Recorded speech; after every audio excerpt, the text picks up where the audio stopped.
Hey fellow Tamers and Digidestined, it's Mike aka Sanaku from Overground and welcome back to the channel. Today we're continuing on with our BT7 Rainbow series and we're going to be going into the color yellow. Now, as with previous yellow decks in the past, there is a splash of purple. So, let's go ahead and talk about it. This deck is going to be the yellow-purple Shine-Greymon hybrid deck that's been kind of going around. I built it a little bit based on the ratios that I liked.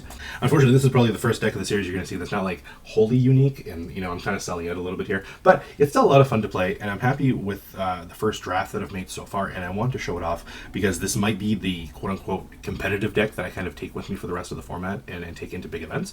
And yeah, so let's go ahead and talk about it. So, we're playing 4 copies of Demi-Meramon and then 1 copy of Shaman. Now, there are a lot of arguments going around that you want to play the reverse of this, where you want to play 4 copies of Shaman, because anytime that you have something with retaliation, it's extremely powerful. My argument is that in the early game, Shaman is absolutely awful, and Demi-Meramon is always going to be online.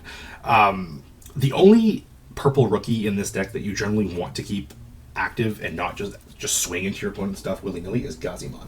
But if you open with any other purple rookie, you want to just swing with that ASAP because it's going to generate you a ton of advantage. And Demi-Meramon helps you double up on that advantage because it helps you dig a little bit deeper into your deck while also fulfilling the conditions for Suzanuamon because you can actually discard extra copies of Tamers or Hybrids you have to put into your trash. With that in mind, let's go ahead and talk about our rookie lineup.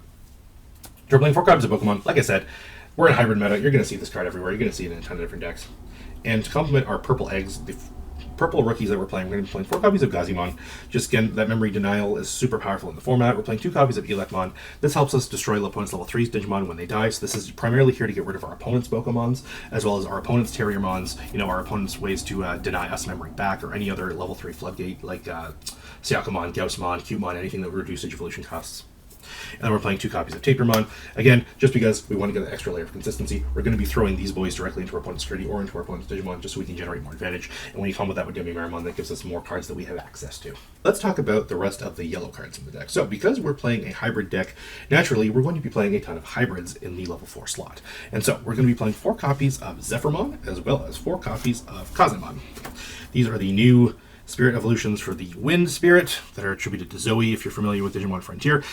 They both do similar things, but let's talk about them real quick. Kazemon is just your standard, you know, yellow Agunimon, Lobomon, Ramamon. Just evolves for 2, over top of any tamer. Zephyrmon is a bit more neat because it's similar to the Metal Kabuteramon that we saw on the green list, where it evolves over level 3 for 3, over level 4 for 1. Or, if you're evolving on top of a tamer specifically, you could evolve for a cost of 2. And when Digivolving, if we have a card with Hybrid in its traits, or Zoe specifically, in the Digivolution sources, we give all of our security Digimon plus 3,000 until the end of the turn. So that just helps us give our security Digimon a bit of a buff in order to make sure that our opponent's Digimon actually do go down, so they don't actually survive long enough to get additional value and additional checks off of us. But yeah, that's it for your level 4s. That's it. Hard stop. Just 8. No more. I'd play more if I could, but unfortunately that's all they give us access to. So now, let's go into our level 5s. We're playing 4 copies of the best yellow hybrid that ever existed. I don't know how this didn't get hit in the new list that just came out, but this is Jet Selfimon. And Jet Selfimon can evolve over any yellow Digimon for 3 cost, but if we're evolving over a tamer, that cost is reduced by 2, so, or something with a tamer at source rather, so we can evolve for a 1 cost, which is really, really powerful. And when Digivolving, if we have a card with hybrid in its traits, or a tamer card, we actually get to recover immediately, which is really powerful. And because all of our level 4s are all hybrids, there's never going to be a world where this doesn't evolve over hybrids, so we're always going to get a recovery with Jet Selfimon. And it just helps us stay in the game for longevity. Then we're playing 2 copies of the BT4 Rise Greymon. Now, this is here for 2 reasons. It helps us accelerate our tamers into play, but also because of its inheritable, it reduces something by 2k, which means it's another way to help deal with like opposing Pokemon and opposing Terriermons and opposing floodgate rookies that we just need to get off of our opponent's board. And a cool interaction with Rise Greymon is that since, you know, Zephyrmon can evolve for 1 on top of a level 4, we can actually build a big enough stack where we can detach 2 materials in excess for Rise Greymon if we evolved over a tamer specifically, where we normally wouldn't have that extra 2 materials. And it just gives us more resources in play in order to give us more tamers to play more hybrids, to get more access to our powerful engine cards. And to complement the 3 Rise Greymon, we're playing 3 copies of Shine Greymon. We're playing a ton of tamers in this deck, and they're all yellow. Why wouldn't we play Shine Greymon? And Shine Greymon is just a cool top end to put on top of any of our level 5s, because on play, as you remember, Shine Greymon was one of our favorite decks way back in the 1.5 era. For every tamer in play, we suspend them and we reduce 4,000 per tamer on our opponent's board, and it basically just helps us board wipe and keep us in control of the game. And then the extra 2 level 6s we're playing are 2 copies of Kazuchimon. This is a new card from BT7. There is an argument to replace this with something like Dynasmon or even the promo campaign rare Seraphimon. In testing, I found Kazuchimon is really powerful because this deck, games with this deck can take very long time, and you want to have more and more ways to close out the game a little bit faster. I've gone into time about 3 times with this deck so far in testing, and Kazuchimon was kind of my solution to that, because since I'm not playing the yellow Rise Greymon that would give security attack +1, quick aside on that, the only reason I'm not playing that Rise Greymon is because I found in testing I'm always evolving over my tamers relatively quickly, so I never had enough opportunity to have 3 yellow tamers in play to unlock that security attack +1, and I found that this Rise was just better at clearing more threats. So because I took away that extra aggression in the form of the yellow Rise, Kazuchimon ended up taking its place, because Kazuchimon on Digivolve, if I have 3 or less security, I have recover up to 3 immediately. And then if I have 3 or more security, I get security attack +1 with this Digimon. So compared to something like the campaign rare Seraphimon, where you evolve, you recover 1 immediately, and then on deletion you recover another one, Kazuchimon is immediately a potential recover 3 or even recover 2 on Digivolve right away. So it just helps you kind of ramp up into a security net to kind of keep you in the game.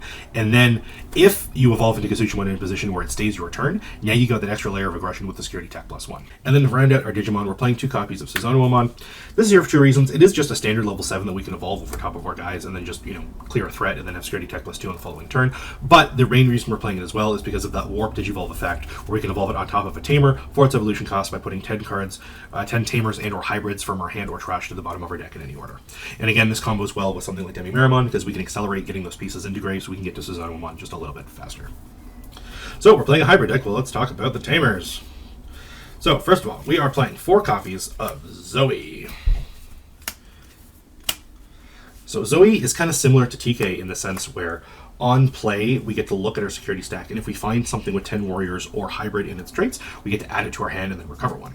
And then Zoe's inheritable is during the opponent's turn, all of our security Digimon get +3,000. So if you combo that with something like Zephyrmon, for example, your security Digimon get +6,000, which means that for all intents and purposes, whatever your opponent's swinging with, it should go down, just mathematically speaking.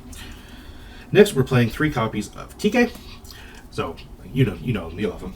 Search your security stack, find any card. If it's a yellow card, you recover 1. And we're going to complement that with 3 copies of TK and Kari. TK Kari is a card that was introduced in BT6. If we have less security than our opponent, we start the turn with an extra 2 memory. And when a yellow Digimon attacks, we can suspend it to have one of our opponent's Digimon gain minus 1,000 for the rest of the turn.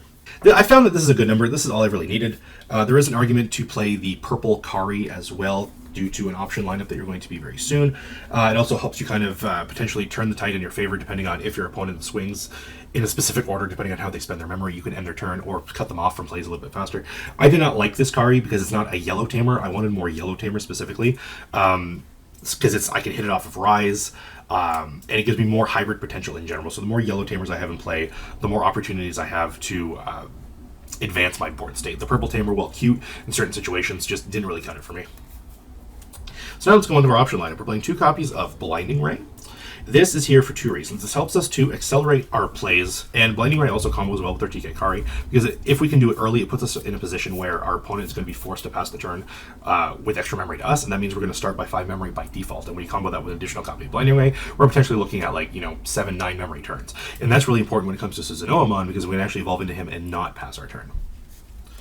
Then we're playing 2 copies of Wyvern's Breath. This is primarily here for any aggro matchup that we're going to be going up against. And then finally, we're playing the purple option of the deck, which is 3 copies of Schwartzlet Hearts, which I might have butchered that. But what this does is that for each Digimon with hybrid in its traits and each tamer we have in play, we can delete one of our opponent's level 5 or lower Digimon.